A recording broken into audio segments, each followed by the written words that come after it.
৩৫ বছর পর রাষ্ট্রপতি নির্বাচন আজ। ভোট শুরু দুপুর ২টায়। কাল সন্ধ্যায় বঙ্গভবনে শপথ পড়াবেন ভারপ্রাপ্ত স্পিকার।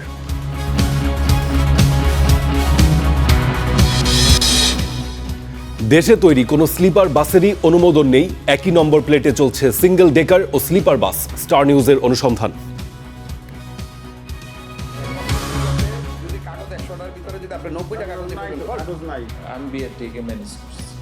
আমাকে নাম্বার দিয়েছে, আমার গাড়ি তো দেখ ওর গাড়ির কাগজপত্র ফেল না রাইট এটা আমার দেখার কোনো দরকার না। আমার কিস্তির টাকা আসতেছে, ফাইন, আমার ফাইন, আমি ফাইন। ফের বন্ধ মহেশখালীর এলএনজি টার্মিনালের সরবরাহ। দেশ জুড়ে তীব্র সংকট। ভোলা থেকে ঢাকায় গ্যাস আনার কার্যক্রম শুরু।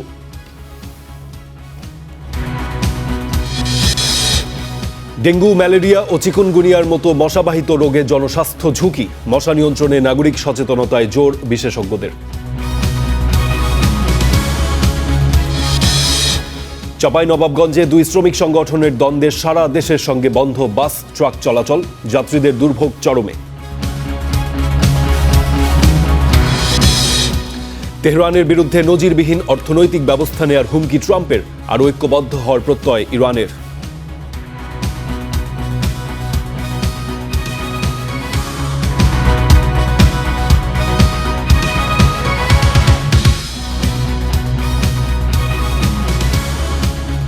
আমন্ত্রণ স্টার নিউজে। আমি ফারদিন খান আছি আপনাদের সঙ্গে। শিরোনামগুলো দেখছিলেন। দীর্ঘ ৩৫ বছর পর আজ রাষ্ট্রপতি নির্বাচন। দুপুর ২টা থেকে বিকেল ৫টা পর্যন্ত টানা চলবে ভোট। নির্বাচনের প্রধান কর্তা সিইসি জানিয়েছেন, ঐতিহাসিক এই নির্বাচন সুন্দর ও সুচারু করতে নেওয়া হয়েছে সব প্রস্তুতি। ভোটের ফল ঘোষণার পর আজই আসবে প্রজ্ঞাপন। নির্বাচনে ক্ষমতাসীন দল বিএনপির প্রার্থী মির্জা ফখরুল ইসলাম আলমগীর, জামায়াত নেতৃত্বাধীন ১১ দলীয় ঐক্যের প্রার্থী অলি আহমদ। বর্তমান সংসদে বিএনপির ২/৩ সংখ্যাগরিষ্ঠতা থাকায় মির্জা ফখরুল ইসলাম আলমগীরের জয় প্রায় নিশ্চিত।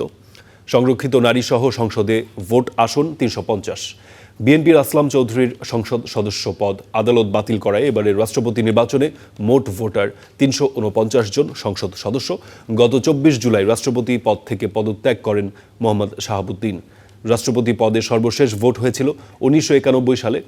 এরপর ৭ জন রাষ্ট্রপতি হয়েছেন বিনা প্রতিদ্বন্দ্বিতায়, ক্ষমতাসীন দলের একক প্রার্থী হিসেবে।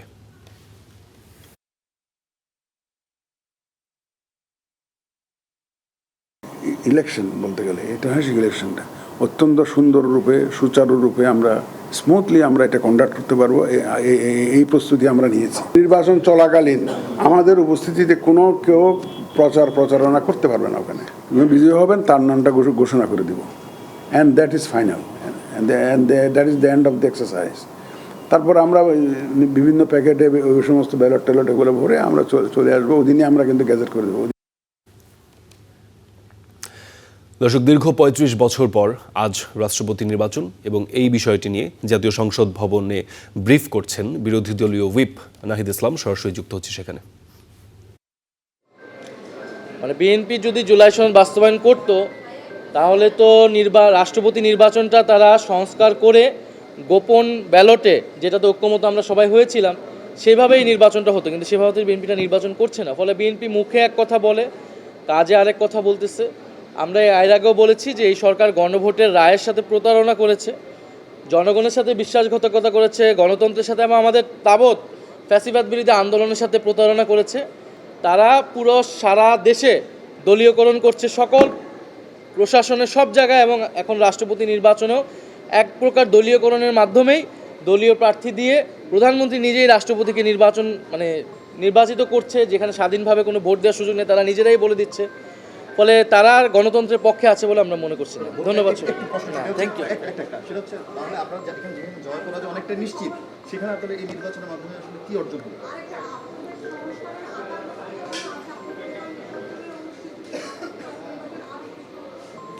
আমরা ৭০-এর অনুচ্ছেদ না থাকলে ইভেন এখনও যেটা যদি স্বাধীনভাবে ভোট দিতে পারতো তাহলে অবশ্যই এটা রাষ্ট্রপতি পদটা আরও বেশি সম্মানিত হতো, এবং রাষ্ট্রপতি এবং প্রধানমন্ত্রীর যে ক্ষমতার ভারসাম্য, সেই ধরনের ভারসাম্যর দিকে আমরা এগোতে পারতাম। কিন্তু সেটা তো আমরা আর এগোতে পারছি না। যেটা আমি কিন্তু এটা অনেকবারই বললাম, আমরা এটা একটা রাজনৈতিক অবস্থান নেওয়ার জন্য, জনগণকে একটা বার্তা দেওয়ার জন্যই আমরা এই নির্বাচনে অংশগ্রহণ করছি যে আমরা গণতন্ত্রের প্রতি শ্রদ্ধাশীল, সরকার কোনো সংস্কার না করলেও আমরা এই রাষ্ট্রপতি নির্বাচনের প্রার্থী দিয়েছি যাতে এই আলোচনাটা আসে, এই নির্বাচনটা কম্পিটিটিভ হয়, এই নির্বাচন প্রক্রিয়াটা নিয়ে মানুষ আরও বেশি সচেতন হয় এবং মানুষের কাছে এটা পরিষ্কার হয়। ধন্যবাদ।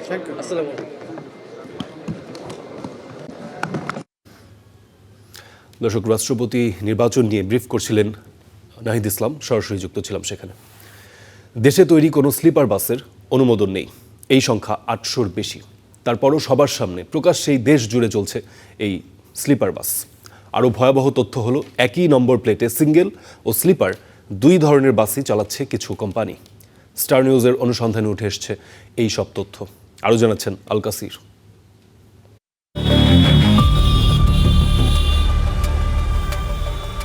সময় রাত 8:30। আইকনিক এক্সপ্রেস কাউন্টারে এসে দাঁড়ায় ঢাকা মেট্রো ব 12-13-01। নথি বলছে এর ফিটনেসের মেয়াদ শেষ হয়েছে 2023 সালে। ট্যাক্স টোকেন মেয়াদ উত্তীর্ণ, রুট পারমিটও শেষ গত বছর। একেই করা হয়েছে স্লিপার কোচ, যে কোচেরও অনুমোদন নেই। এরপর গাইবান্ধা ব 11-00-32 নম্বরের মেয়াদ উত্তীর্ণ স্লিপার কোচে যাত্রী তুলতে দেখা যায়। নথি বলছে সিঙ্গেল ডেকার এই বাসকে শুধু স্লিপার কোচ করেই ক্ষান্ত হয়নি মালিক। 32 সিটকে যেন জাদুর বলে রূপান্তর করা হয়েছে 43 সিটে। নেগেটিভ নিউজ করেন না, আপনি যদি নিউজ করতে হয় পজিটিভ কোনো প্রশ্ন নিয়ে নিউজ করতে আপনি পজিটিভলি বলেন। আমি যে প্রশ্নটা করলাম ওই জিনিস নিয়ে তো পজিটিভ আসবে না, ওই জিনিস নিয়ে পজিটিভ আপনি পজিটিভ উপস্থাপন, আপনার উপস্থাপনা যদি পজিটিভ না হয়, আমি যতভাবে আমি যদি এটা স্বর্ণময় খেতে এটা পজিটিভ হবে না। প্রায় একই চিত্র বেঙ্গল পরিবহনে। সম্প্রতি একটি দুর্ঘটনাকে কেন্দ্র করে দেশজুড়ে আলোচিত হয় এই পরিবহন। ইফাত অটোজের ঠিকানায় আছে, এটাও আপনার সিঙ্গেল চেসিস। আপনি যদি ভাই এই জিনিসটা এইভাবে পেজ দেন, এটা কিন্তু হচ্ছে না। আপনি দেখেন প্রত্যেকটি ইয়াতে যদি কাগজ 100টার ভিতরে যদি আপনি 90টা কাগজ দেখবেন, কাগজ নাই। এখন যে গাড়িগুলো চলতেছে জি, এটা কাকে ম্যানেজ করতেছে? এই সব দিক দিয়ে সরকারি বিআরটি হইতেছে, সরকারি প্রশাসন, রাজনৈতিক লোকেরাও হইতেছে, তিনও ভাগই হইতেছে। এটা নামে বেনামে এরকম প্রায় 800-রও বেশি স্লিপার বাস চলছে বিভিন্ন পরিবহনের ব্যানারে। প্রশ্ন হলো অনুমোদন নেই, তারপরও কেন, কিভাবে ও কারা তৈরি করছে এসব বাস? ঢাকার আমিনবাজার সহ রাজধানী জুড়ে এমন অসংখ্য কারখানা রয়েছে যেখানে নিয়ম নীতি ছাড়াই অবাধে তৈরি হচ্ছে স্লিপার বাস। আমি বিআরটিকে ম্যানেজ করছি, আমাকে নাম্বার দিয়েছে, আমার গাড়িও তো দেখে না। না, আমার তখন রেগুলার আমাকে করাই দিচ্ছে, ইফাত করাই দিচ্ছে। তবে অভিযুক্ত ইফাত অটোস কর্তৃপক্ষ বলছে ভিন্ন কথা। আমরা কিন্তু প্রত্যেকটা কাস্টমারকে চেসিস বেচার সময় আন্ডারটেকিং রাখি, বিআরটি এর অমুক ধারা অনুযায়ী তুমি কিন্তু টাইপ অ্যাপ্রুভালের গাড়ির বাইরে যদি বানাও তাহলে এটা এখতিয়ার তোমার। তো ওর গাড়ির কাগজপত্র ফেল না রাইট এটা আমার দেখার কোনো দরকার না। আমার কিস্তির টাকা আসতেছে, ফাইন, আমার ফাইন, আমি ফাইন। পুলিশ আর বিআরটি এই লস রেখে গাড়ি চালাতে দিচ্ছে কেন? স্লিপার কোচের এই অনিয়মের বিষয়টি গড়িয়েছে আদালত পর্যন্ত। সড়কে এই বাহনের বৈধতার প্রশ্নে 2025 সালে উচ্চ আদালতে রিট করেছিলেন আইনজীবী হুজ্জাতুল ইসলাম খান। রুল ইস্যু হওয়ার পরে বিআরটিএ মামলায় হাজির হয়েছে এবং তারা এফিডেভিট অপোজিশন দিয়ে সুস্পষ্টভাবে জানিয়েছে তারা কোনো স্লিপার বাস চলাচলের অনুমতি দেয়নি এবং যে স্লিপার বাসগুলো বর্তমানে বাংলাদেশের রাস্তায় চলাচল করছে সবগুলো অবৈধভাবে চলাচল করছে। বিষয়টি নিয়ে কথা বলতে নারাজ হাইওয়ে পুলিশ সদর দফতর। আর বিআরটিএ চেয়ারম্যানের দাবি, স্লিপার কোচ নামে যে কিছু আছে এটাই তিনি জানেন না। আমি একটু আপনার সাথে কথা বলার জন্য অনেকক্ষণ অপেক্ষা করছিলাম। আমি ওই স্লিপার বাসগুলো নিয়ে একটু কথা বলতে যাচ্ছিলাম। এটা আমাদের জানেন, সদুল্লাহ সাহেবকে জান না, উনি বলতে পারবেন, আমার কাছে তো মেসেজ নেই কোনো। সেক্ষেত্রে আপনি এই মুহূর্তে ওই যে বিষয় বললেন এগুলো সদুল্লাহ সাহেব বলতে পারবেন। ইঞ্জিনিয়ারিং শাখার পরিচালক মোহাম্মদ শহীদুল্লাহর দফতরে গিয়ে তাকে পাননি স্টার নিউজের প্রতিবেদক। মোবাইল ফোনে কল করলেও রিসিভ করেননি তিনি। নথি আর মাঠের অনুসন্ধানে একটি বিষয় পরিষ্কার, এই প্রক্রিয়া একদিনে তৈরি হয়নি। বছরের পর বছর ধরে গড়ে উঠেছে স্লিপার বাসের একটি শক্তিশালী সিন্ডিকেট, যে সিন্ডিকেটে নিজ স্বার্থে জড়িত আমদানিকারক, মালিক এবং নিয়ন্ত্রণকারী সংস্থাগুলো। আল কাসির, স্টার নিউজ, ঢাকা। শুক্রবার সন্ধ্যায় বঙ্গভবনে নতুন রাষ্ট্রপতিকে কে শপথ পড়াবেন তা নিয়ে আইনি জটিলতা তৈরি হওয়ায় আইন মন্ত্রণালয়ের মতামত নিয়েছে মন্ত্রিপরিষদ বিভাগ। মন্ত্রিপরিষদ বিভাগ জানতে চেয়েছে, বর্তমানে স্পিকারের দায়িত্বে আছেন ডেপুটি স্পিকার, এই অবস্থায় সাংবিধানিকভাবে তাদের করণীয় কি সে বিষয়ে মতামত চান। পরে আইন মন্ত্রণালয় তার মতামত জানায়, নতুন রাষ্ট্রপতিকে ভারপ্রাপ্ত স্পিকার শপথ পড়াতে কোনো সাংবিধানিক বাধা নেই। আইন মন্ত্রণালয় তাদের মতামতে বলেছে, বর্তমান স্পিকার হাফিজ উদ্দিন আহমেদ সংবিধানের ৫৪ অনুচ্ছেদ অনুযায়ী ভারপ্রাপ্ত রাষ্ট্রপতির দায়িত্ব পালন করায় সংবিধানের ৭৪-এর ৩ অনুচ্ছেদের বিধান অনুসারে স্পিকারের যাবতীয় দায়িত্ব ডেপুটি স্পিকার পালন করছেন। বর্তমান প্রেক্ষাপটে সংবিধান অনুযায়ী ডেপুটি স্পিকার যেহেতু স্পিকারের সব দায়িত্ব পালন করে থাকেন, সেই হিসেবে নবনির্বাচিত রাষ্ট্রপতিকে শপথ পাঠ করানোর জন্য তিনি সাংবিধানিকভাবে যথাযথ কর্তৃপক্ষ বলে মত দিয়েছে আইন মন্ত্রণালয়।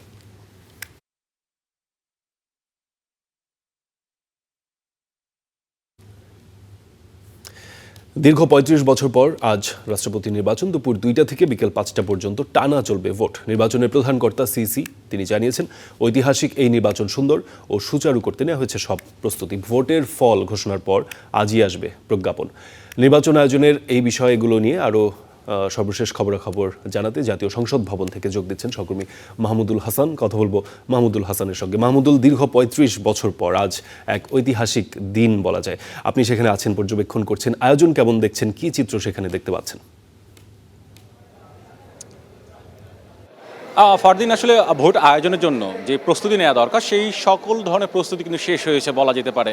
ইতিমধ্যেই নির্বাচনী কর্তা এবং একই সঙ্গে নির্বাচন আয়োজনের জন্য নির্বাচন কমিশন থেকে যে ২০ জন কর্মকর্তা নিয়োগ দেওয়া হয়েছে তারাও কিন্তু প্রবেশ করেছেন এবং সংসদ সদস্য যারা আছেন তারাও প্রবেশ করেছেন। অর্থাৎ দীর্ঘ ৩৫ বছর পর, যেটা আপনি নিজেই বলছিলেন, এই ভোটটি আসলে ঐতিহাসিক বলা যেতে পারে। যদিও আমরা জানি যে রাষ্ট্রপতি কে হচ্ছেন, তারপরেও যেহেতু ভোটটি অনুষ্ঠিত হচ্ছে, সুতরাং এই ভোটটি দেখার জন্য কিন্তু সকলেই অপেক্ষা করছেন এবং ২টা থেকে ৫টা পর্যন্ত টানা ভোট গ্রহণ চলবে। এই ফাঁকে বলে রাখি যে বিরোধী দল তারা সংসদে প্রবেশ করতে শুরু করেছেন এবং একই সঙ্গে বলা যেতে পারে তাদের কি সংসদীয় কমিটির বৈঠক আছে। আমরা একটু এই বিষয়ে আরেকটু বিস্তারিত জানতে চাই আমাদের আরেক সহকর্মী মাঝারের কাছে। মাঝার একটু বলবেন কি, কিছুক্ষণ আগেই তো দেখলাম যে আমরা বিরোধী দল তারা সংসদ সদস্য যারা আছেন তারা প্রবেশ করলেন। একটি বিষয় যে এবারে নির্বাচনে ৭০ অনুচ্ছেদ নিয়ে অনেক আলোচনা হচ্ছে, অনেক বিতর্ক হচ্ছেন। কিছুক্ষণ আগে বিরোধী দলীয় চিফ হুইপ নাহিদ ইসলাম তিনিও প্রবেশ করেছেন। আসলে তিনি কি বলেছেন এবং বিরোধী দল শুরু থেকে কিন্তু এই ৭০ অনুচ্ছেদ নিয়ে আপত্তি করছেন, তিনি আসলে কি বলেছেন এখানে? পারভেজ, আপনি যেমনটা বলছিলেন যে এই নির্বাচনটা কিন্তু একটা আলোচিত নির্বাচন, এই জন্য যে ৩৫ বছর পরে নির্বাচনটা হচ্ছে। বিরোধী দলের আপত্তির জায়গাটা হচ্ছে যে এই নির্বাচনটা কিন্তু জুলাই সনদ অনুযায়ী হওয়ার কথা ছিল। ফলে বিরোধী দল যে জিনিসটা আপত্তি করছে, যদি জুলাই সনদ অনুযায়ী হতো তাহলে ৭০ অনুচ্ছেদের বাধ্যবাধকতাটা থাকতো না। তারপরও তারা কেন প্রার্থী দিল? তারা যে কথাটি বলার চেষ্টা করছেন যে অতীতে আমরা যে নির্বাচনগুলো দেখেছি একপাক্ষিক, রাষ্ট্রপতি নির্বাচন কীভাবে হয়, জনগণ আসলে এটার সাথে কানেক্টেড ছিল না। এত কিছু জানার পরও তারা নির্বাচনে মূলত জনগণ এই নির্বাচনটা কীভাবে সেটা জনগণকে জানানোর চেষ্টা করছেন এবং নির্বাচন যেন প্রতিদ্বন্দ্বিতাবিহীন না হয়, এই নির্বাচনটাকে মূলত একটা গণতন্ত্রকে শক্তিশালী করার জন্য এবং সুসংগত করতেই এত আপত্তি থাকা সত্ত্বেও তারা নির্বাচনে অংশগ্রহণ করছেন। মাঝে ১২টার সময় তো বিরোধী দলের সংসদীয় কমিটির বৈঠক আছে, বৈঠক কি সিদ্ধান্ত হতে পারে বলে মনে হচ্ছে? পারভেজ, ইতিমধ্যেই সেই বৈঠকটি শুরু হয়েছে। আমরা তাদের সাথে কথা বলে যেটা জানতে পারলাম, তাদের যে এমপি, যে সংসদ সদস্য যারা আছে, মূলত এখানে একটি বার্তা, যেহেতু বিরোধী দলের একজন প্রার্থী আছে, কোনো এমপি যেন নিজ দলের বাইরে কাউকে যেন ভোট না দেয়, এটি মূলত সতর্ক করা, যেটি গতকালকে সরকার দলের এমপিরা করেছে বা তাদের যে সংসদীয় কমিটির বৈঠক সেটা হচ্ছে আজকে। মূলত বিরোধী দলের এই এমপিরা তারা সংসদীয় কমিটির এই বৈঠকের মাধ্যমে এটি নিশ্চিত করতে চায় তাদের যারা এমপি আছে তারা যেন দলীয় সিদ্ধান্তের বাইরে গিয়ে কাউকে ভোট না দেয়। আপনি নিশ্চয়ই জানেন যে সাতক্ষীরা আসনে যিনি সংসদ সদস্য গাজী নজরুল ইসলাম, নৈতিক স্খলনের কারণে তার সংসদ সদস্য পদ নেই। সংসদ সদস্য পদ আছে কিন্তু দলীয় কোনো পদ নেই, দল থেকে বহিষ্কার করা হয়েছে। তার সঙ্গে কথা হয়েছে কিনা, তিনি ভোট দিতে আসবেন কিনা, ভোট দিতে আসলেও কাকে ভোট দিবেন, কারণ নিজ দলের বাইরে ভোট দেওয়া যায় না। অন্যদিকে দল থেকে তাকে বহিষ্কার করা হয়েছে, তার সঙ্গে কোনো যোগাযোগ করা গেছে কিনা? পারভেজ, আমি এটা নিয়ে গতকালকে বিরোধী দলের এমপি যারা আছে তাদের সাথে কথা বলার চেষ্টা করেছেন। তারা বলেছেন যেহেতু তাকে দল থেকে বাতিল করা হয়েছে, তিনি কাকে ভোট দেবেন এটি তার একান্ত ব্যক্তিগত বিষয়, এটা নিয়ে বিরোধী দলের কোনো আপত্তি নেই। এবং আমরা তার সাথে যোগাযোগ করার চেষ্টা করেছিলাম, তিনি আসলে সংসদে আসবেন কিনা এটি এখন পর্যন্ত তিনি সিদ্ধান্ত নেননি। কিন্তু আসলে তাকে কেন্দ্র করে একটা আগ্রহ তৈরি হয়েছে। তিনি যেহেতু জামাতের প্রার্থী হিসেবে এমপি নির্বাচিত হয়েছিলেন, দলীয় পদ থেকে তাকে বহিষ্কার করা হয়েছে, ফলে তিনি কাকে ভোট দিবেন এই ভোটটা কিন্তু আলোচিত। আসলে শেষ পর্যন্ত তিনি আসবেন কিনা এটার জন্য আমাদের অপেক্ষা করতে হবে, যেহেতু বেলা 2টায় ভোট। আপনিও এটা জেনেছেন যে তিনি আসবেন কিনা, 5টা পর্যন্ত অপেক্ষা করতে হবে, 5টা পর্যন্ত তিনি কখন আসবেন। জি পারবে, সেটি আপনার সাথে কথা হয়েছে। তবে আমাদের যেটি ধারণা, জামাত আসলে তার কাছে ভোট চায় না বা জামাত ভাবছে না যে তিনি তাকে জামাতকে ভোট দেবেন। কিন্তু আমার যেটি ধারণা, তিনি যেহেতু জামাত থেকে নির্বাচিত হয়েছেন, দল তাকে বহিষ্কার করলেও তিনি এখনও দলের এমপি ভাবেন। আমার ধারণা শেষ পর্যন্ত তিনি তার দলের এমপি মনোনীত প্রার্থীকে ভোট দেবেন বলে মনে হচ্ছে। ধন্যবাদ, অনেক গুরুত্বপূর্ণ তথ্য দিয়েছেন। শুনছিলাম ফারদিন, আসলে বিরোধী দলের যে কর্মকাণ্ড আজকে যারা কখন এসেছেন এবং কী বলেছেন সেটা শুনছিলাম। এই ফাঁকে আরেকটু বলে রাখি যে দুপুর 2টা থেকে যেহেতু ভোট গ্রহণ শুরু হবে এবং বিকেল 5টা পর্যন্ত এই ভোট গ্রহণ চলবে, এই ভোট গ্রহণের একটি পদ্ধতি ভিন্ন। যে যদিও এর আগেও বারবার এই কথাটি বলেছি যে সংসদ নির্বাচন বা স্থানীয় সরকার নির্বাচন যেখানে গোপনে ভোট হয়, গোপন ব্যালটে ভোট হয়, গোপন কক্ষে গিয়ে ভোট হয়, সেখানে এটি প্রকাশ্যেই ভোট হবে এবং যারা ভোট দিবেন অর্থাৎ সংসদ সদস্যরা যেহেতু ভোটার, তারা ভোট দিবেন, কাকে ভোট দিচ্ছেন সেটি কিন্তু দেখা যাবে ব্যালট পেপারে। আমরা আসলে এরপরে জানতে পারবো বা আরও বিস্তারিত জানিয়ে দিতে পারবো, যেহেতু 2টা থেকে ভোট শুরু হবে, আর পরে বিস্তারিত জানিয়ে দিতে পারবো। তবে ভোট দেওয়ার জন্য কিন্তু সংসদ সদস্য যারা আছেন তারা সংসদে প্রবেশ করছেন, সংসদ কক্ষেও প্রবেশ করছেন। ফারদিন। পারভেজ, বেশ বিস্তারিত আলোচনা শুনছিলাম, আপনাদের ধন্যবাদ। ফের কক্সবাজারের মহেশখালীর মার্কিন কোম্পানি এক্সিলারেট পরিচালিত এলএনজি টার্মিনাল থেকে জাতীয় গ্রিডে গ্যাস সরবরাহ বন্ধ হয়ে গেছে। এতে দেশে গ্যাস সরবরাহে আরেক দফা সংকট তৈরি হলো। বুধবার দুপুরে এই টার্মিনাল থেকে গ্যাস সরবরাহ পুরোপুরি বন্ধ হয়ে যায়। প্রায় 600 মিলিয়ন ঘনফুট গ্যাস সরবরাহে সক্ষম এক্সিলারেট পরিচালিত FSRU-T 21 জুলাইয়ের অগ্নিকাণ্ড ও পরবর্তী কারিগরি সমস্যার কারণে বন্ধ ছিল। 6 আগস্ট আংশিকভাবে কার্যক্রম শুরু করলেও 14 আগস্ট আবারও এর কার্যক্রম ব্যাহত হয় এবং 15 আগস্ট পুনরায় চালু হয়। সরকারের এলএনজি ক্রয় পরিকল্পনা অনুযায়ী 23 আগস্টের আগে এক্সিলারেটেড টার্মিনালটির কার্যক্রম পুনরায় শুরু হওয়ার সম্ভাবনা কম।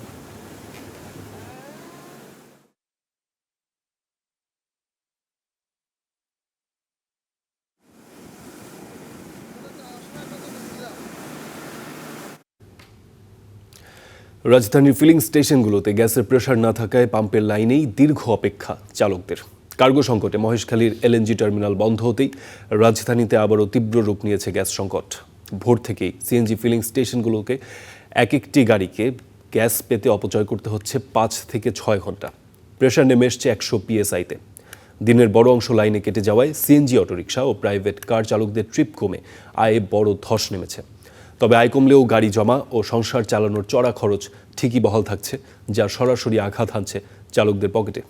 আমদানি করা কার্গোর সময় মতো না পৌঁছানোয় এলএনজি মজুদ শূন্য হয়ে মহেশখালীর এক্সিলারেট এনার্জির ভাসমান টার্মিনাল বন্ধ হয়ে যায়। ফলে জাতীয় গ্রিডে এই মারাত্মক সরবরাহ ঘাটতি তৈরি হয়েছে।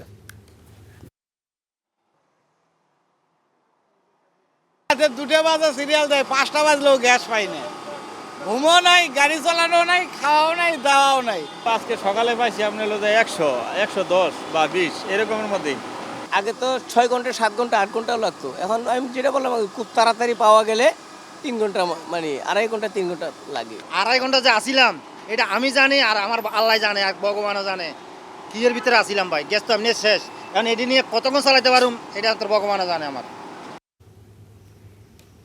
দর্শক দেখছিলেন, তীব্র গ্যাস সংকটে স্থবির হয়ে পড়েছে জনজীবন। ফিলিং স্টেশনে যানবাহনের দীর্ঘ সারিতে কোথাও কোথাও তৈরি হয়েছে যানজট। এই বিষয়গুলো আরও বিস্তারিত জানাতে গ্যাস সংকট নিয়ে চট্টগ্রাম থেকে এবং গাজীপুর থেকে আমাদের সহকর্মীরা যুক্ত হচ্ছেন। চট্টগ্রাম থেকে সহকর্মী সৈয়দ তামিম মাহমুদ এবং গাজীপুর থেকে হোসাইন আলী বাবু। শুরুতেই যুক্ত হতে চাই চট্টগ্রামে। তামিম, একটু জানাবেন মহেশখালীর এলএনজি টার্মিনাল থেকে জাতীয় গ্রিডে গ্যাস সরবরাহ বন্ধ হয়ে গেছে এবং এটি কবে নাগাদ সচল হতে পারে এবং চট্টগ্রামে কী চিত্র আজ গ্যাস সংকটে দেখতে পাচ্ছেন?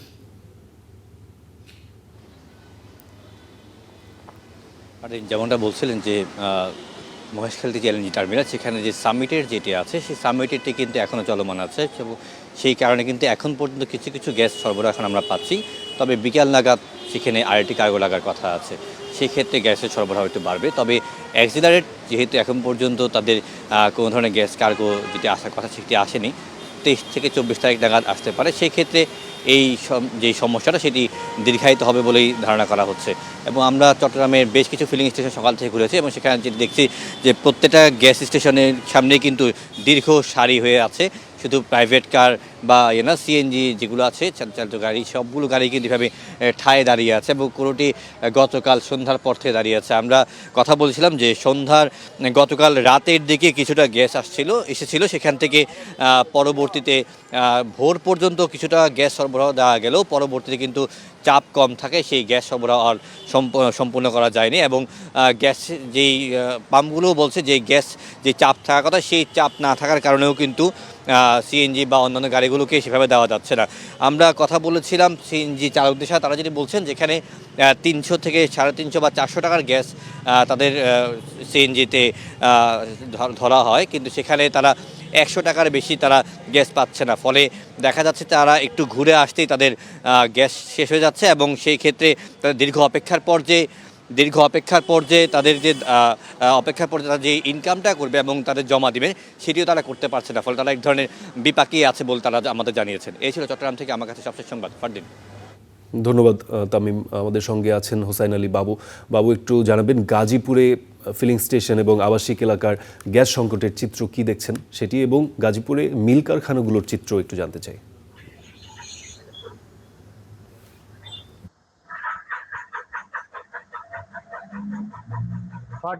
গাজীপুরের চিত্র যদি বলি, গাজীপুরে সিএনজি ফিলিং স্টেশনগুলিতে সকাল থেকে গ্যাসের যে গাড়ি, সেই গাড়ি কিন্তু দীর্ঘ লাইন, দীর্ঘ সারি এবং কয়েক ঘন্টা ৩-৪ ঘন্টা অপেক্ষা করে তাদের কিন্তু গ্যাস নিতে হচ্ছে। আসলে ৩ থেকে ৪ ঘন্টা অপেক্ষা করার পরেও কিন্তু আসলে তাদের পর্যাপ্ত পরিমাণ গ্যাস তারা কিন্তু পাচ্ছে না। যেখানে একটি ব্যক্তিগত গাড়িতে ৬ থেকে ৭০০ টাকার গ্যাস নিতে পারে, সেখানে কিন্তু তারা ৩ থেকে ৪০০ টাকার গ্যাস নিতে পারছে।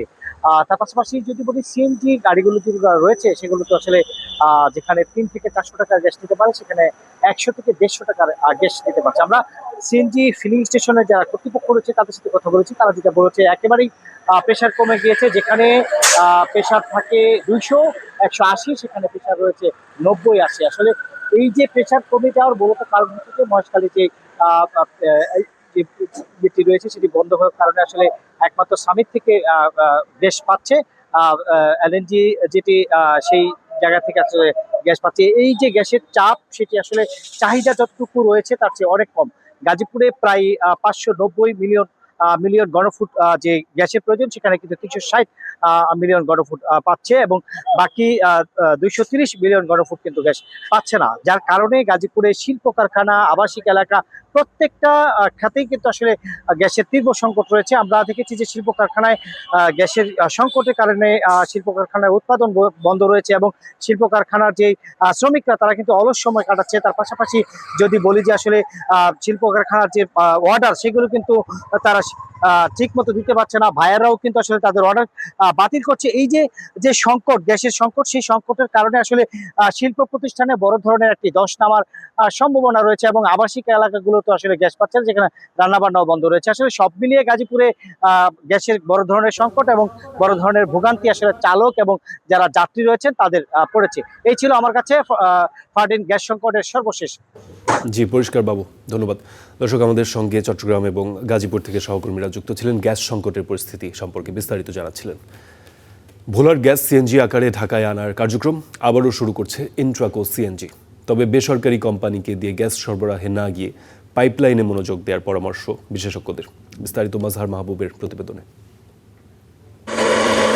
বিদ্যুৎ জ্বালানি দ্রুত সরবরাহ আইন ২০১০-এর অধীনে ২০২৩ সালের ডিসেম্বরে ভোলা থেকে সিএনজি আকারে ঢাকায় গ্যাস সরবরাহের একচেটিয়া কাজ পায় ইন্ট্রাকো সিএনজি। সুন্দরবন গ্যাস কোম্পানির কাছ থেকে ১৭ টাকায় কিনে ঢাকায় কয়েকটি শিল্প প্রতিষ্ঠানে প্রতি ঘনমিটার গ্যাস ৪৭ টাকা ৬০ পয়সা বিক্রির চুক্তি করে ইন্ট্রাকো।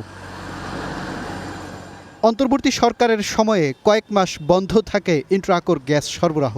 সম্প্রতি জ্বালানি সংকট সমাধানে ভোলার গ্যাস আবারও সরবরাহের অনুমতি দিয়েছে সরকার। এটা ১ মাস হইল, একদিন এক রকম আসে, প্রতিদিন তো একরকম আসে না। আমাদের প্রায় তো ৮-৯ মাস বন্ধ ছিল, বাধাটা কেটে গেছিল, পরে আবার লাইসেন্স। তবে এ উদ্যোগের বিরোধিতা করছেন জ্বালানি বিশেষজ্ঞরা।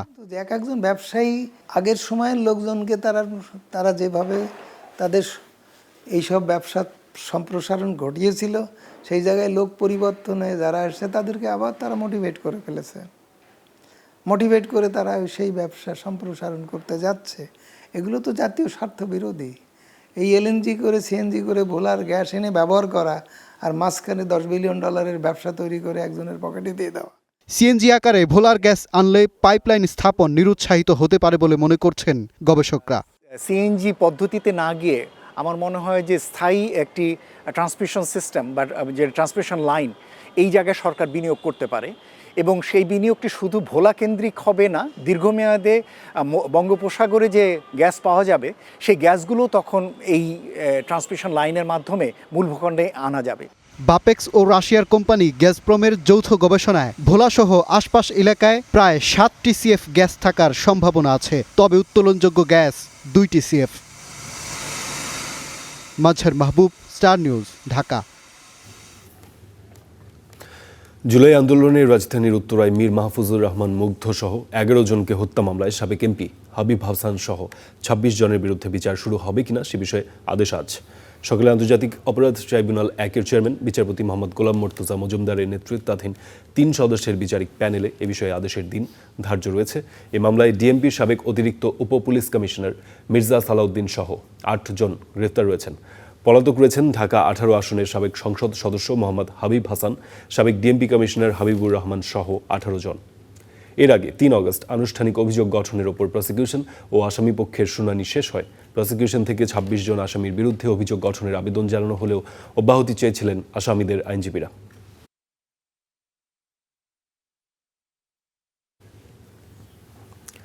দিন দিন অশান্ত হয়ে উঠছে কক্সবাজারের রোহিঙ্গা ক্যাম্পগুলো। গেল ৯ বছরও ২৮৮ জন হত্যার শিকার হয়েছেন। বিভিন্ন অপরাধে ৪,৫০০-এর বেশি মামলায় হয়েছে ১০,০৩৩ রোহিঙ্গার নামে। এর মধ্যে সবচেয়ে বেশি মাদকের মামলা, তবে অধিকাংশ আসামি ধরাছোঁয়ার বাইরে। মুহিবুল্লাহ মুহিবের তথ্য ও সাদেক হোসেন খোকার তোলা ছবিতে রিপোর্ট। দেশে ফেরার অনিশ্চয়তা, অভ্যন্তরীণ কোন্দল এবং আধিপত্য বিস্তার নিয়ে প্রায়ই সংঘর্ষে জড়াচ্ছে রোহিঙ্গারা। আইনশৃঙ্খলা বাহিনীর তথ্য বলছে, গত ৯ বছরে রোহিঙ্গা আশ্রয় শিবিরে খুন হয়েছেন ২৮৮ জন। বিভিন্ন অপরাধে ৪,৫০০-এর বেশি মামলায় আসামি ১০,০৩৩ রোহিঙ্গা। এর মধ্যে সবচেয়ে বেশি মাদক মামলা। এ বছরই ভাই শেষ হাজার গই আরোগ্য বছর হাজার গই 10 বছর ক্যাম্পন মাঝে গন্ডিলাম আর আমার টাইম গিয়ে মানে এক ক্যাম্পত তো এক ক্যাম্পাস যাইতে বেশি ডল্লাই তো রোহিঙ্গা কমিউনিটির একটা শান্তি হতে জিনিস সাদিয়ান আল্লাহ বলি আর একটা রিপার্টিশন সাদিয়ান আল্লাহ বলি। স্থানীয়রা বলছেন, ক্যাম্পে এখনও সক্রিয় ১ ডজনের বেশি অপরাধী চক্র, যাদের বেশিরভাগই সশস্ত্র। রোহিঙ্গাদের বেপরোয়া আচরণে শঙ্কিত কক্সবাজারের বাসিন্দারাও। প্রতিটি ক্যাম্পে অস্ত্রের মহড়া চলে প্রতিনিয়ত, সেইগুলা অস্ত্রগুলো উদ্ধার করার ব্যবস্থাও কিন্তু সরকার নিচ্ছে না। মাদক, অপহরণ, চাঁদাবাজি, সন্ত্রাস সহ খুনাখুনি সহ বিভিন্ন অপরাধের সাথে তারা জড়িত হয়ে যাচ্ছে, যার কারণে তারা দিন দিন বেপরোয়া হয়ে যাচ্ছে এবং আমাদের জন্য একটা আতঙ্ক এবং হুমকি হিসেবে তারা রোহিঙ্গা বর্তমানে রয়েছে।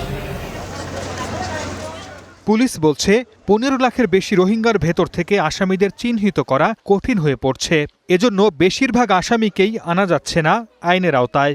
বিশাল একটা সীমান্ত, এই সীমান্তের মধ্যে আপনি তো মানে প্রতি 3 ফিট পরে পরে লোক দিয়ে রাখতে পারবেন না, এত জনবল তো আপনার নাই। সো এই কারণে এটা তারা এই সুযোগটা নিচ্ছে। আর ওভারঅল আইন শৃঙ্খলা পরিস্থিতি অতীতের যে কোনো সময়ের চেয়ে এখানে ভালো। মিয়ানমারের রাখাইনে গণহত্যা থেকে প্রাণে বাঁচতে বাংলাদেশে ঢল নামে রোহিঙ্গাদের। কক্সবাজারে আশ্রয় নেয় ৭ লাখ, আগের মিলিয়ে সংখ্যা দাঁড়ায় ১০ লাখে। দুবার দিনক্ষণ চূড়ান্ত হলেও তাদের নিজ দেশে ফেরানো যায়নি। উল্টো গত ১.৫ বছরে নতুন করে ঢুকেছে আরও ২ lakh Rohingya. Desk report, star news. চাঁদা আদায় ও শ্রমিক মারধরের ঘটনায় দ্বন্দ্বের জেরে চাঁপাইনবাবগঞ্জ থেকে সব রুটে বন্ধ রয়েছে বাস ট্রাক চলাচল। সকাল থেকেই শ্রমিক সংগঠনের কর্মবিরতিতে বন্ধ হয়ে যায় বাস ট্রাক চলাচল। শহরের বিভিন্ন পয়েন্টে ট্রাক, লরি ও কাভার্ড ভ্যান শ্রমিক ইউনিয়নের সদস্যরা পিকেটিং করে অন্যান্য যানবাহন চলাচলেও বাধা সৃষ্টি করে। অভিযোগ রয়েছে, দীর্ঘদিন ধরেই শ্রমিকদের কল্যাণে ব্যয়ের নামে টাকা তোলা নিয়ে বিরোধ চলছিল।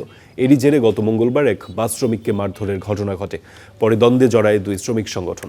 দফায় দফায় বৈঠকের পরও সমস্যার সমাধান না হয় বন্ধ রাখা হয়েছে বাস ট্রাক চলাচল।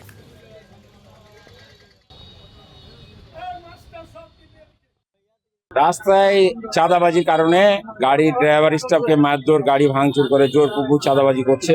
এই জন্য আমাদের তার প্রতিবাদে গাড়ি ঘোড়া বন্ধ রাখা হচ্ছে। সব শ্রমিকের সাথে, সব মানুষের সাথে আমরা এই গাড়ি বন্ধ করে রেখেছি যেন আর চাঁদাবাজি না হয়। আমি রাজশাহী যাওয়ার জন্য বের হয়েছি। আমার আম্মা খুব অসুস্থ, মেডিকেলে ভর্তি, কিন্তু আমি এসে দেখছি যে বাস বন্ধ।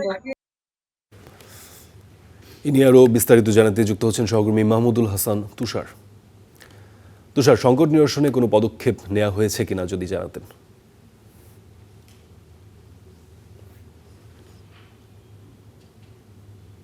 ফারদিন যেমনটি বলছিলেন, দীর্ঘদিন থেকে দুটি শ্রমিক সংগঠনের মধ্যে দ্বন্দ্ব চলে আসে। মূলত এর আগেও ধর্মঘট দেওয়া হয়েছিল, পরবর্তীতে সমাধান করার পরে স্বাভাবিক হয়েছিল। আজকেও মূলত সকাল থেকেই চাঁপাইনবাবগঞ্জ থেকে সারা দেশের বাস এবং ট্রাক চলাচল বন্ধ রয়েছে। মূলত ট্রাক লরি শ্রমিক ইউনিয়নের পক্ষ থেকে এই ধর্মঘটটি ঘোষণা করা হয়েছে। আমরা যেমনটি জেনেছি পুলিশ এবং শ্রমিক ইউনিয়ন নেতাদের কাছ থেকে, তিনারা বলছেন যে মূলত মোটর শ্রমিক ইউনিয়ন এবং ট্রাক লরি শ্রমিক ইউনিয়ন দুটি সংগঠনের মধ্যে দীর্ঘদিন থেকে একটা বিরোধ চলে আসছে। তাদের মধ্যে চাঁদা আদায়কে কেন্দ্র করে মূলত তারা যেমনটি বলছেন যে তারা শ্রমিকদের কল্যাণে এই চাঁদাটি আদায় করে থাকেন। তারা দুটি সংগঠন তারা চাঁদা আদায়ের জন্য তারা দাবি করছেন যে আমরা আদায় করব। এমনটি আমরা পুলিশের সাথে কথা বলছি, তারা বলছেন যে গত দীর্ঘদিন থেকে বন্ধ থাকার পরে গত পরশুদিন থেকে চাঁদা আদায় করছিল মোটর শ্রমিক ইউনিয়ন। এর প্রেক্ষিতে একজন শ্রমিক চাঁদা দিতে অস্বীকৃতি জানালে তাকে মারধর করা হয়, এমনটি অভিযোগ আমরা শুনেছি। তারপরে পুলিশ দুইটি শ্রমিক সংগঠনকে নিয়ে বসেছিল, তারপরে তাদের অনবস্থানের কারণে সমাধানে আসা যায়নি। এই কারণে এখন পর্যন্ত শ্রমিকরা ধর্মঘট চালিয়ে যাচ্ছে অনির্দিষ্টকালের জন্য। যতক্ষণ পর্যন্ত সমাধান না হয় তারা এই ধর্মঘট চালিয়ে যাবে, এমনটি আমাদের জানিয়েছেন। ফারদিন, এই ছিল চাঁপাইনবাবগঞ্জ থেকে সর্বশেষ তথ্য। তুষার, ধন্যবাদ আপনাকে। ডেঙ্গু, ম্যালেরিয়া আর চিকুনগুনিয়া এখন বড় জনস্বাস্থ্য ঝুঁকি। তাই মশাবাহিত রোগ প্রতিরোধে অভিযান, গবেষণা এবং মাঠ পর্যায়ে জনসচেতনতা বাড়ানোর বিকল্প দেখছেন না বিশেষজ্ঞরা। তাদের মতে আন্তর্জাতিকভাবে মশা দিবস গুরুত্ব পেলেও বাংলাদেশে অনেকটাই উপেক্ষিত। তবে নগর কর্তৃপক্ষের দাবি নিয়মিতই চলছে সচেতনতামূলক লিফলেট বিতরণ ও মাইকিং। সুমন মাহমুদের প্রতিবেদন। মশার দাপটে অতিষ্ঠ নগরবাসী। ঘরে বাইরে সকাল থেকে রাত কোথাও নেই স্বস্তি। একদিকে বাড়ছে মশার উপদ্রব, অন্যদিকে প্রাণঘাতী ডেঙ্গু নিয়ে শঙ্কা তো আছেই। যে মশা প্রতি বছর কেড়ে নিচ্ছে প্রাণ, সেই মশা নিয়েই বাংলাদেশে যেন নেই তেমন তোড়জোড়। এমন বাস্তবতায় মশাবাহিত রোগ সম্পর্কে সচেতনতা বাড়ানো এবং মৃত্যু কমানোই মশা দিবসের মূল লক্ষ্য। বিশ্বের বিভিন্ন দেশে গুরুত্ব পেলেও বাংলাদেশে দিবসটি অনেকটাই উপেক্ষিত। অথচ ডেঙ্গু, ম্যালেরিয়া আর চিকুনগুনিয়া এখন বড় স্বাস্থ্য ঝুঁকি। মশা এবং মশাবাহিত রোগ থেকে মানুষকে সচেতন করার জন্য, যারা মশা নিয়ন্ত্রণে কাজ করে তাদেরকে সম্পৃক্ত করার জন্য, মশা এবং মশাবাহিত রোগ থেকে মানুষকে মুক্ত রাখার জন্য, মৃত্যু ঠেকানোর জন্য, কমানোর জন্য এই দিবসটি অনাড়ম্বরভাবেই পৃথিবীতে পালিত হয়। কিন্তু বাংলাদেশের মতো মশার দেশে অবহেলিত মশা দিবস। বিশেষজ্ঞদের মতে শুধু মশা দিবসে প্রচারণা চালালেই হবে না। মশার প্রজনন স্থল চিহ্নিত করে নিয়মিত অভিযান, গবেষণা এবং মাঠ পর্যায়ে সচেতনতা বাড়ানোর বিকল্প নেই। মশা আমাদের দেশে যে ঘনত্ব আছে, পৃথিবীতে অন্য কোনো দেশেই মশার ঘনত্ব এত বেশি নেই। মশা এবং মশাবাহিত রোগ নিয়ন্ত্রণে, মশা নিয়ন্ত্রণে জনসম্পৃক্ততার পাশাপাশি রাষ্ট্রীয় প্রতিষ্ঠানগুলোকে বিজ্ঞানভিত্তিকভাবে মশা নিয়ন্ত্রণ করা উচিত বলে আমি মনে করি। মশা নিয়ন্ত্রণে নাগরিকদের সচেতন করতেই নিয়মিত লিফলেট বিতরণ ও মাইকিং চলছে বলে জানিয়েছে উত্তর সিটি কর্পোরেশন। এটাকে সচেতনমূলক করার জন্য আমরা ক্যাম্পিং করছি। আমরা যেমন বর্জ্য নিয়ে আমরা উইকলি ক্লিন এবং ডেঙ্গু নিয়ে একইভাবে প্রতি সপ্তাহে আমরা প্রোগ্রাম আকারে আমরা একটা সচেতনতামূলক প্রোগ্রামগুলো করছি এবং লিফলেট তৈরি করেছি আমরা অলরেডি। আমরা বাসা বাড়িতে বিভিন্ন আঞ্চলিক নির্বাহী কর্মকর্তাদের মাধ্যমে মাইকিং এবং অ্যাওয়ারনেস সিস্টেম একটা বিল্ড আপ করার জন্য পরিবহন দিয়ে বিভিন্ন জায়গায় সুরে সুরে গানের মধ্যে দিয়ে মানুষকে আকৃষ্ট করে বিভিন্ন জায়গায় আমরা যে ঈদের আগে 100টি পয়েন্টে করেছি সেটা আবার কার্যক্রম শুরু করছি। ছাদ কিংবা ঘরের আশেপাশে জমে থাকা সামান্য পানিও হতে পারে মশার প্রজনন স্থল। তাই পরিচ্ছন্নতা ও সচেতনতায় নগরবাসীর অংশগ্রহণও জরুরি বলছে city corporation. Suman Mahmud, star news, Dhaka. চারদিকে অথই পানি, তার মাঝেই মাথা উঁচু করে দাঁড়িয়ে আছে 3 তলা একটি ভবন। দূর থেকে বন্যা কবলিত এলাকার কোনো আশ্রয়কেন্দ্র মনে হলেও এটি একটি মাধ্যমিক বিদ্যালয়। ঝড় বৃষ্টি উপেক্ষা করে প্রতিদিন নৌকায় করে এখানে ক্লাস করে কিশোরগঞ্জ বাজিতপুরের শিক্ষার্থীরা। শরীফুল ইসলামের তথ্য ও ছবি নিয়ে রিপোর্টে বিস্তারিত। জলে ভাসা পদ্মের মতো হাওরের বুকে জেগে আছে একটি বিদ্যালয়। চারদিকে অথই পানি, তার মাঝে ছড়িয়ে যাচ্ছে শিক্ষার আলো। বছরের 6 মাস পানিতে ডুবে থাকে এই জনপদ। তলিয়ে যায় রাস্তাঘাট, হাটবাজার, বিচ্ছিন্ন হয়ে পড়ে এক একটি এলাকা। আলাদা হয়ে যায় কিশোরগঞ্জের বাজিতপুরের বাহিরবালি ACSDP মডেল উচ্চ বিদ্যালয়টিও। সড়ক যোগাযোগ না থাকায় বর্ষায় স্কুলটিতে আসা যাওয়ার একমাত্র ভরসা নৌকা। ঝড় বৃষ্টি উপেক্ষা করে শিক্ষক শিক্ষার্থীরা ক্লাস করেন প্রতিদিন। মাঝে মধ্যেই ঘটে দুর্ঘটনা, ঝুঁকিতে পড়ে প্রাণ। শিক্ষার্থীরা জানায়, খেলাধুলার জন্য কোনো মাঠ না থাকায় বারান্দাতেই চলে শারীরিক চর্চা ও বিভিন্ন কার্যক্রম। পানি নেমে যায় তখন আমাদের বেশি কষ্ট করতে হয়, সেখানে কাদা পানি এগুলো করে আসতে হয় আমাদের, যার কারণে আমাদের বর্ষা নেমে গেলে আমাদের বেশি কষ্ট হয়। 9 মাস পানি থাকে মাঠের মধ্যে, আমরা খেলাধুলা করতে পারি না, আমাদের মাঠ পানি দিয়ে তল হয়ে যায়। ক্লাস শুরু হয় 10:30টায়, কিন্তু 9:30টার দিকে 1 ঘন্টা আগে বাসা থেকে বের হতে হয়, নৌকা দিয়ে আসতে হয়, যার কারণে আমাদের কিছুটা সমস্যা হয়। এটা যদি রাস্তা হতো তাহলে বেশি সুবিধা হতো। বিদ্যালয়টির আশপাশে এত পানি থাকলেও নেই সুপেয় পানির ব্যবস্থা। এতে স্বাস্থ্য ঝুঁকিতে কোমলমতি শিশু ও শিক্ষকরা। আসার পথে আমাদের অনেক সমস্যার সৃষ্টি হয়। আমাদের যদি আরেকটা নৌকা থাকতো তা হয়তো বিভিন্ন গ্রাম থেকে যে ছাত্রছাত্রীরা আসে পর্যায়ক্রমে না আসে একবারে সবাই আসতে পারতো। আরেকটা কথা হলো, আমাদের যে সামনের যে মাঠ, এই মাঠটা যদি ভরাট করা হতো তাহলে আমাদের আরও অনেক ভালো হতো। জেলা শিক্ষা কর্মকর্তা জানান, সমস্যার বিষয়ে প্রতিষ্ঠান থেকে লিখিত অভিযোগ পেলে নেবেন যথাযথ ব্যবস্থা। প্রতিষ্ঠান প্রধান এই বিষয়ে যদি একটু আমাদেরকে লিখিতভাবে জানান, এবং আরও কিছু সমস্যাও নাকি আছে, যেটা প্রতিষ্ঠানে মাঠ নেই, বিশুদ্ধ পানির ব্যবস্থা নেই, তো এই বিষয়গুলো যদি উনি জানান, তখন আমরা আমাদের যে ঊর্ধ্বতন কর্তৃপক্ষ আছে বা যে প্রতিষ্ঠানে কাজগুলো করে থাকে, আমরা সেই সব প্রতিষ্ঠানে এই বিষয়টা অবগত করতে পারি।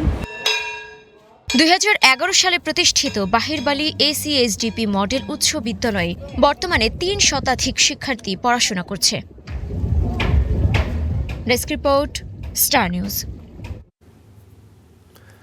ভোলায় শুরু হয়েছে নৌযান শুমারির তথ্য সংগ্রহ কার্যক্রম। এ নিয়ে বিস্তারিত জানাতে যুক্ত হচ্ছেন সহকর্মী আদিল হোসেন তপু। তপু, এই শুমারি ঠিক কতদিন চলবে এবং এই সংক্রান্ত বিস্তারিত তথ্য একটু জানতে চাই।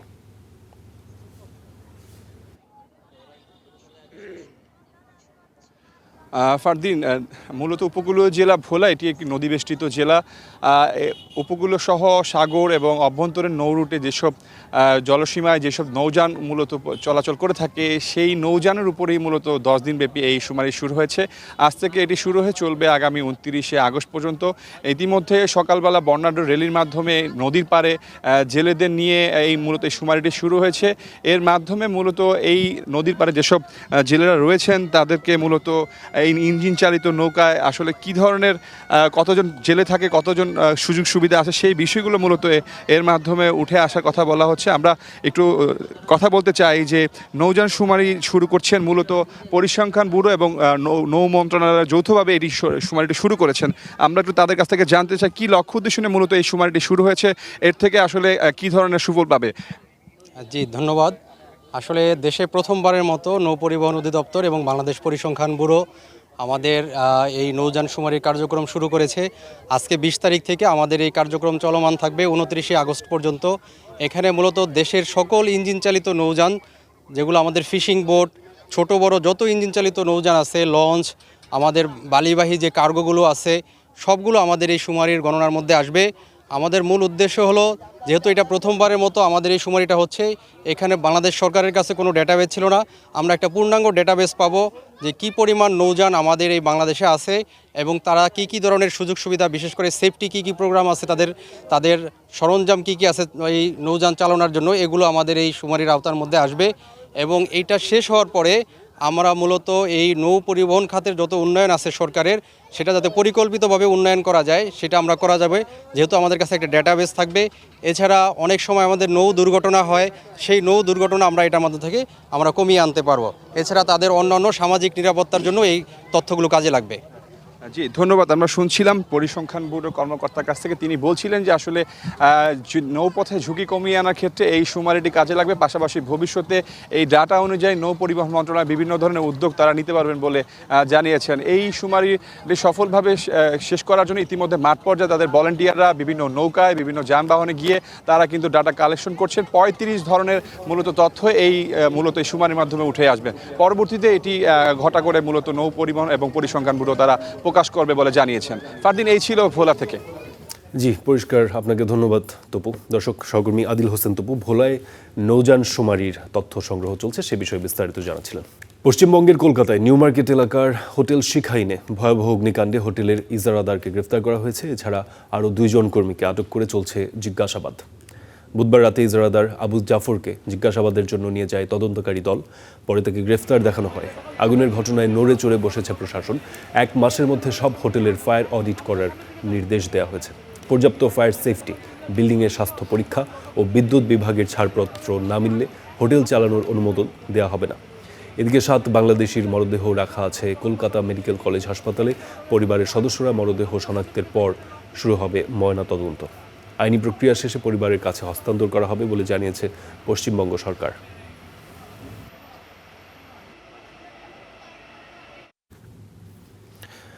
পশ্চিমবঙ্গে অগ্নিকাণ্ডে সবশেষ খবর জানাতে কলকাতা থেকে সরাসরি যুক্ত হয়েছেন সহকর্মী সুজিত দুয়ারি। কথা বলবো সুজিতের সঙ্গে। সুজিত, আপনি কাল থেকেই ঘটনাটি পর্যবেক্ষণ করছেন, এখন সেখানকার পরিস্থিতি কি একটু জানাবেন? বাংলাদেশিদের মরদেহ কবে নাগাদ দেশে পাঠানো হতে পারে?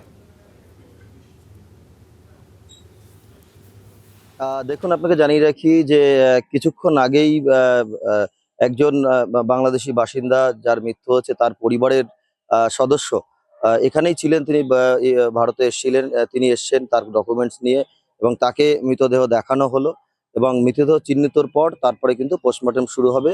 একেবারে ভারতীয় সময় দুপুর 12টার পর থেকে পোস্টমর্টম শুরু হওয়ার কথা। বাকি যারা রয়েছে পরিবারের সদস্যরা, তারা এলে নিউ মার্কেট থানা থেকে সমস্ত কাগজপত্র আসবে। মেডিকেল কলেজের এখানে পুলিশ মর্গ রয়েছে, পুলিশ মর্গে আসার পর সেখানে কিন্তু তাদেরও একইভাবে দেহ চিহ্নিত করা হবে এবং দেহ চিহ্নিতের পর পোস্টমর্টম হবে। তারপরে কিন্তু আইনি যে রয়েছে এনওসি দেওয়ার এবং প্রশাসনের যে ছাড়পত্র দেওয়া, তাদের ডেথ সার্টিফিকেট দেওয়া, সমস্ত নথি ঠিকঠাক পাওয়ার পরেই কিন্তু সেই দেহ ছাড়া হবে। সেক্ষেত্রে আজকে হয়তো সন্ধ্যের পরে ছাড়া হতে পারে, অথবা কাগজপত্র দেরি করতে গেলে সেটা হয়তো আগামীকাল ছাড়া হতে পারে। এখনো পর্যন্ত তার সুস্পষ্ট ধারণা কিন্তু পাওয়া যায়নি, কারণ আত্মীয় স্বজনরা কিন্তু এখনো সবাই এসে পৌঁছয়নি। কয়েকজন এসে, কিছুক্ষণ আগে আমরা কথা বলছিলাম, সাতক্ষীরা থেকে এসছেন একজন, তার সঙ্গে, এবং আরেকজন কথা বললাম শিলিগুড়ির বাসিন্দা যিনি মারা গিয়েছেন, বয়স্ক, তিনি 4 দিন আগে হোটেলে উঠেছিলেন, তিনি মারা গিয়েছেন, তার পরিবারের লোকজন এসছে। এরকম 2-3টি পরিবারের লোকজন এখনো পর্যন্ত এসেছে এবং বাকি যারা রয়েছে তাদের পরিবারের লোকজন আসবে, তাদের দেহ চিহ্নিত হবে, তারপরেই কিন্তু এই পোস্টমর্টমের প্রক্রিয়া শুরু হবে এবং তারপরে কাগজপত্র যে সমস্ত আইনি প্রক্রিয়া রয়েছে, দেহ এদেশ থেকে বাংলাদেশে পাঠানোর যে প্রক্রিয়া, সেই প্রক্রিয়ার কাজ শুরু হবে। জি, ধন্যবাদ আপনাকে সুজিত।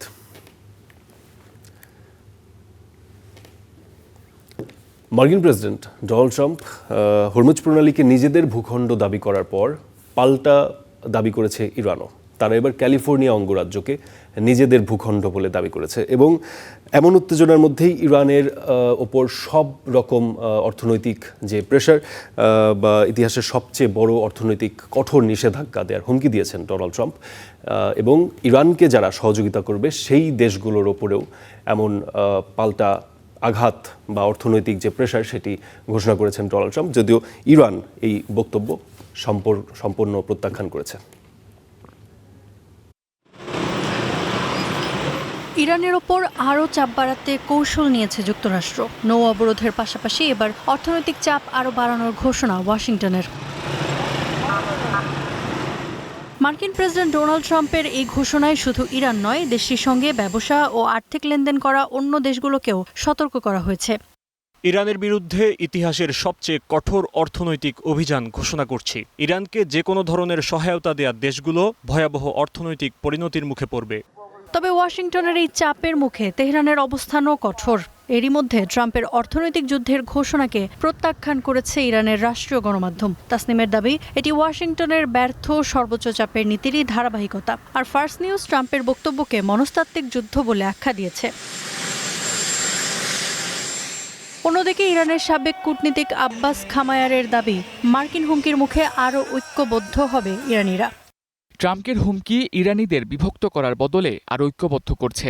বাইরের হামলা ও চাপের মুখে ইরানিরা এক হয়ে যায়। যুক্তরাষ্ট্রের সামরিক শক্তি থাকলেও কৌশলগতভাবে তারা সফল হয়নি। অর্থনৈতিক চাপের পাশাপাশি হরমুজ প্রণালীকে ঘিরেও বাড়ছে উত্তেজনা। যুক্তরাষ্ট্র নৌ অবরোধ জোরদারের কথা বললেও ইরান বলছে কৌশলগত এই জলপথের নিয়ন্ত্রণ নিয়ে কোনো ছাড় দেবে না তেহরান। আমরা যুদ্ধ চাই না, তবে দেশ রক্ষায় সবসময় প্রস্তুত। হরমুজ প্রণালী ইরানের সিদ্ধান্ত অনুযায়ী পরিচালিত হবে। আঞ্চলিক উত্তেজনার প্রভাব পড়েছে ইয়েমেন সৌদি সংঘাতেও। হুথি মুখপাত্র ইয়াহিয়া সারে দাবি করেছেন সৌদি তেলবাহী 8টি জাহাজে হামলা চালানো হয়েছে এবং আরও 48টি জাহাজকে আটকে দিয়ে ফিরে যেতে বাধ্য করা হয়েছে। অন্যদিকে ইরানের পররাষ্ট্রমন্ত্রী আব্বাস আরাকচি আঞ্চলিক পরিস্থিতি নিয়ে পাকিস্তানের সেনাপ্রধান ফিল্ড মার্শাল আসিম মুনিরের সাথে ফোনে কথা বলেছেন। কূটনৈতিক উদ্যোগ ও রাজনৈতিক সমাধানের পথ নিয়েও আলোচনা হয়েছে। ইফফাতিরা, স্টার নিউজ। গাজায় একটি পুলিশ স্টেশনে ইসরায়েলি বিমান হামলায় অন্তত 9 জন নিহত হয়েছেন, আহত হয়েছেন 15 জন। স্থানীয় চিকিৎসক ও পুলিশের দাবি, নিহতদের মধ্যে কয়েকজন উচ্চপদস্থ পুলিশ কর্মকর্তাও রয়েছেন। হামলার বিষয়ে কোনো মন্তব্য করেনি আইডিএফ। এই ঘটনাকে নতুন যুদ্ধাপরাধ বলে নিন্দা জানিয়েছে ফিলিস্তিনের স্বাধীনতাকামী সংগঠন হামাস। এদিকে গাজায় অস্ট্রেলীয় ত্রাণকর্মী জমি ফ্র্যাঙ্কম সহ 7 মানবিক কর্মীর মৃত্যুর ঘটনায় অপরাধ তদন্ত না করায় ইসরায়েলি সিদ্ধান্তে ক্ষোভ জানিয়েছে মেলবোর্ন। তবে অস্ট্রেলিয়ায় নিযুক্ত ইসরায়েলি রাষ্ট্রদূত হিলেল নিউম্যান সিদ্ধান্তের পক্ষে অবস্থান নিয়েছেন এবং নিহতদের ঘটনায় ক্ষমাও চাননি।